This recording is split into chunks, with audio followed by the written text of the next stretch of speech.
അപ്പോൾ കുറച്ച് എറണാകുളത്ത് നിന്ന് ഞണ്ടിനെ കയറ്റി വിട്ട് അങ്ങ് അറബിക്കടലിൻ്റെ പകുതി ചെന്നപ്പം ഈ സാധനം കയറ്റി വിട്ട കൺസൈൻമെന്റ് കമ്പനിയിലെ മാനേജർക്ക് ഒരു സംശയം, മേളത്തെ കാർഡ്ബോർഡ് കെട്ടി അടച്ചു. അയാൾ കൊറിയയിലും ഒരു എറണാകുളംകാരൻ തന്നെയായിരുന്നു മാനേജർ. പെട്ടി അടച്ചോന്നൊരു സംശയം. അയാൾ ഭയങ്കര ചിരി. അപ്പം അയാൾ പറഞ്ഞു, ഈ ഞണ്ട് മുഴുവൻ ചാടിപ്പോയാൽ അവിടെ വരുമ്പം എനിക്ക് പണി കൊടുത്തില്ലയോ? അയാൾ പറഞ്ഞു, എറണാകുളത്ത് നാം മൊത്തം ഞണ്ട് നോക്കി ഒരു പിടിയും വേണ്ട, ഒന്ന് മേളോട്ട് കയറിയാൽ രണ്ടെണ്ണം വലിച്ച് താഴോട്ട്. ഞാൻ വെമ്പടി നിന്നൊക്കെ മാറ്റി. ഞാൻ പറഞ്ഞു മനസ്സിലായി, ഞണ്ട് സിൻഡ്രോം മലയാളി ടീച്ചർ കൂടുതലാണ്.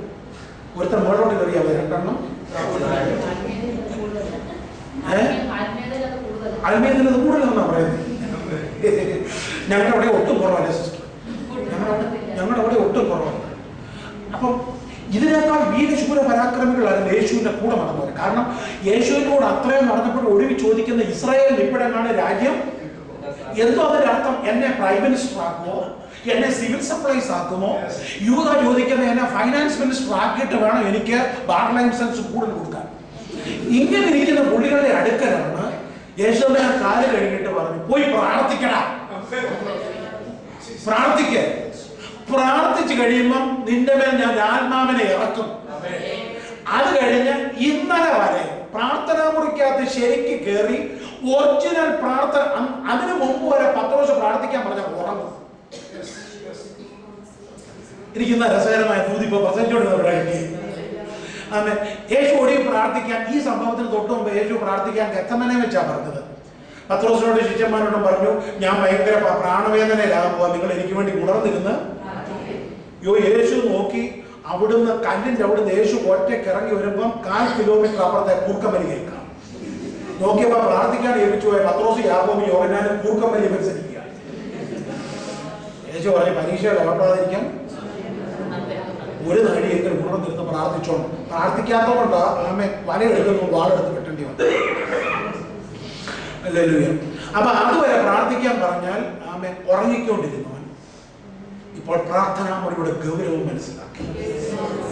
അവരെ മനസ്സിലായി, ഇനിയും പത്രോസ് എഴുന്നേറ്റാൽ ഒറ്റയ്ക്ക് എഴുന്നേൽപ്പിക്കത്തില്ല, ഞങ്ങൾ ഒരുമിച്ച് 11 പേർ ഒരുമിച്ച് നിന്ന് പ്രസംഗിക്കത്തക്കവണ്ണം പ്രാർത്ഥനാമുറി അവരെ ക്രിസ്താനുരൂപരാക്കി. ഈ പോയിന്റ് ഒന്ന് നോട്ട് ചെയ്യണേ. പ്രാർത്ഥനാമുറി നമ്മളെ ആമേൻ കുറെ കൂടെ അഹങ്കാരിയാക്കാൻ.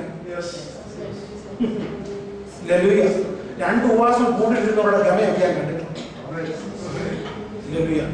പാസ്റ്റർ എല്ലാ വർഷവും 40 ഇരിക്കുമെന്ന് എനിക്ക് അറിയത്തില്ല. ചിലർ 40 ഇരിക്കുന്നത് എല്ലാവരും പറയാൻ വേണ്ടി 40 ഇരിക്കുന്നു.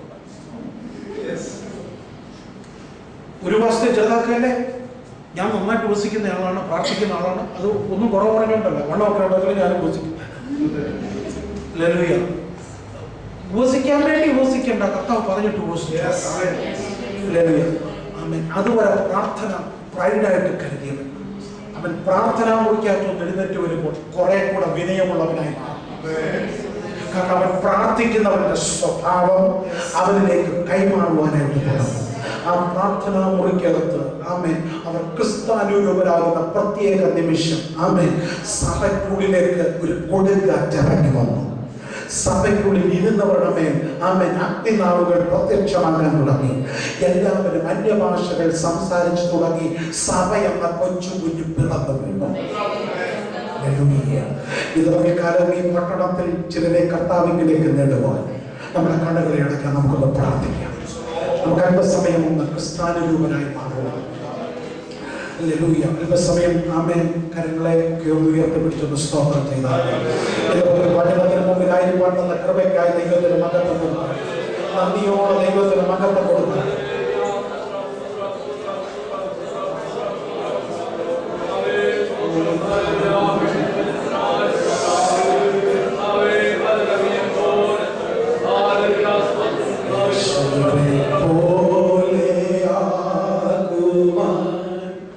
യേശുവേ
യേശുവേ